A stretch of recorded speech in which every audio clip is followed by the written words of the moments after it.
Hey guys, my name is Anthony Fusco, 20 years old. I'm from Markham, Ontario, and I've been a sports fan my entire life. I'm an avid hockey fan and an avid fan of mixed martial arts. I go to school for journalism. I just finished my second year. I'm going into my third. I'm very excited. And I'm going into the specialization.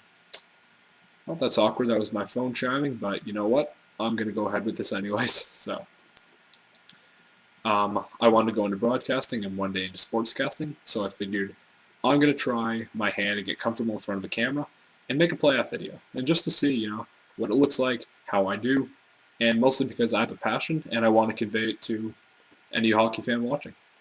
So, without further ado, I'm going to break down the 2013 Stanley Cup playoffs. Stanley Cup playoff final, actually, between Boston and Chicago. So, here we go. Oh, and I'm going to break down goaltending, offense, defense, and experience. So let's get started, shall we? Let's start with the Bruins goaltending. So Bruins have been riding high on the back of Tuukka Rask. The young netminder has just been an absolute wall in net for the Bruins this whole postseason run. He helped them get back into the series and eventually win it in Game 7 against the Leafs. He was excellent as usual against the Rangers, but the cream of the crop of his performance came against the high-powered offense of the Pittsburgh Penguins. I mean, just check this out for a second. He held Crosby pointless in 4 games. Never happened before.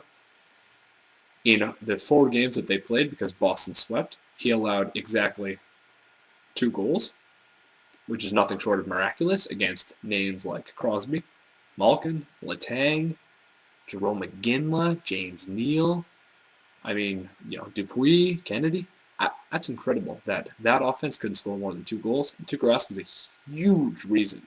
Don't get me wrong. The team in front of them played extremely well, but he was the backbone. So let's get into some Blackhawks goaltending. So they got Corey Crawford, who's played the majority of the playoffs, and he's been pretty good. Yeah, you can't discount Corey Crawford. I like to see, or maybe not see, but I like to say that Crawford's been flying under the radar, and that, he's got a great team in front of him, blah, blah, blah. Maybe that's why they finished first. Not because of him, but because of the team, but I respectfully disagree. He's provided the Blackhawks with quiet, yet solid goaltending through the entire postseason. He also currently leads the league in goals against average with 1.74, and he's made the huge saves consistently when called upon. And just another little, going back to Tuukka Rask for a second, I forgot to mention, he has a playoff save percentage of .943, which is great.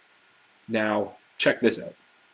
In 2011, when the Boston Bruins last won the Cup, and Tim Thomas was in net, Tuukka Rask has a better save percentage this year in this playoffs than Tim Thomas did in 2011 when Boston won the Cup. That's pretty nice to hear. That's a pretty nice stat to hear going into the Stanley Cup final. So let's move on to defense.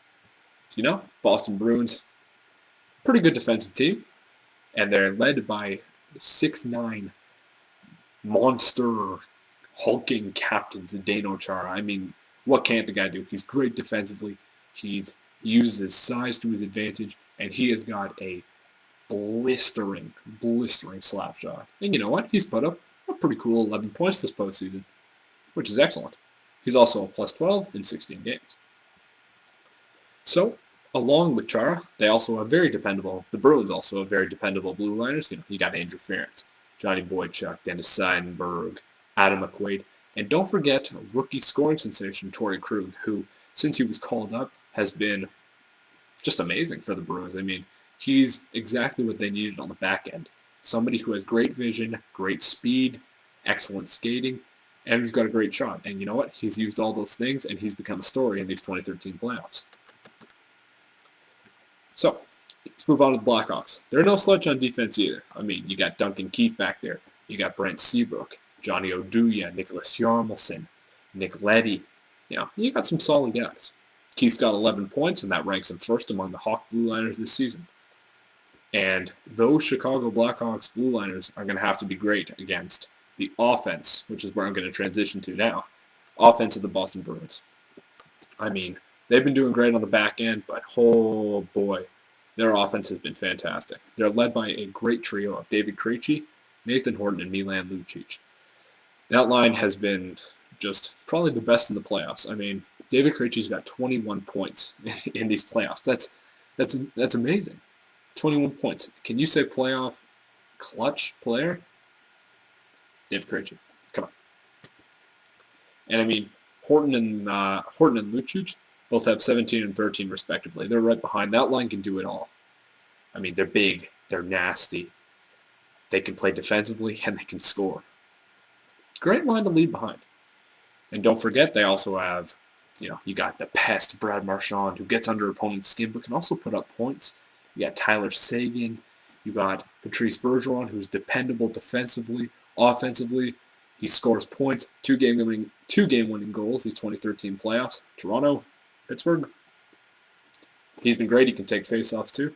And you know what? Boston's also a very unique team in that they have the ability to ice a full 4 lines, and all 4 lines are dependable and can play in any situation. That's something a lot of teams can't say they have. Now, not to be outdone here, Chicago also owns some very speedy and dangerous scorers that they will no doubt employ against the Bruins. You got names like Marian Hossa, Patrick Sharp, and Patrick Kane, who, by the way, are all tied with the team leading points with 14.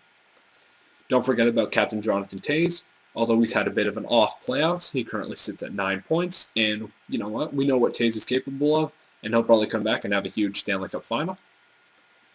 But if you want a surprise playoff score, how about Brian Bickle? This guy came out of nowhere, Brian Bickle, he came out of nowhere, and he is 1 point off the team lead. He's got 13 points. So think about this. Hossa, Sharp, Kane, Bickle. There's some pretty good names to be up against. And if Bickle keeps scoring at the pace that he has this postseason, he'll definitely be in conversation with those names. He's been great.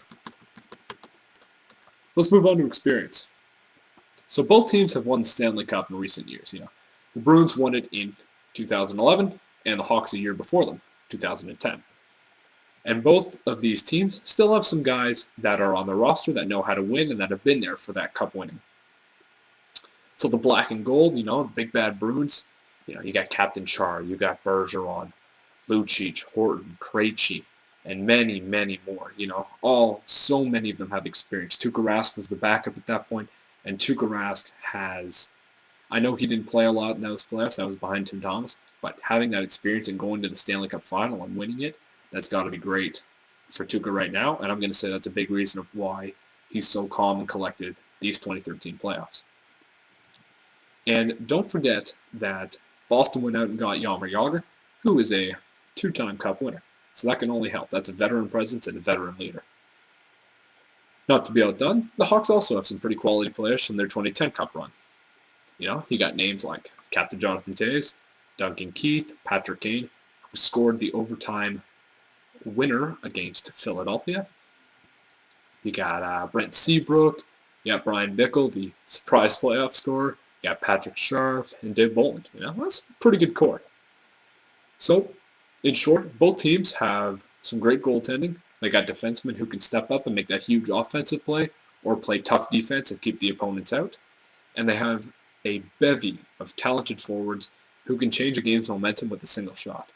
The first game goes tomorrow night. I'm really excited because the greatest prize in hockey is on the line, and both these teams really want it. Who wants it more? Only time will tell. Hope you guys enjoyed the video, and I'll try to turn out more of these. Please leave any comments or suggestions so that I can improve. And I also write for Bleacher Report in their hockey and mixed martial arts section, and I'll be posting a link to my preview in the underbar. So yeah, check it out, comment, and let me know what your thoughts are. All right, thanks for watching, guys.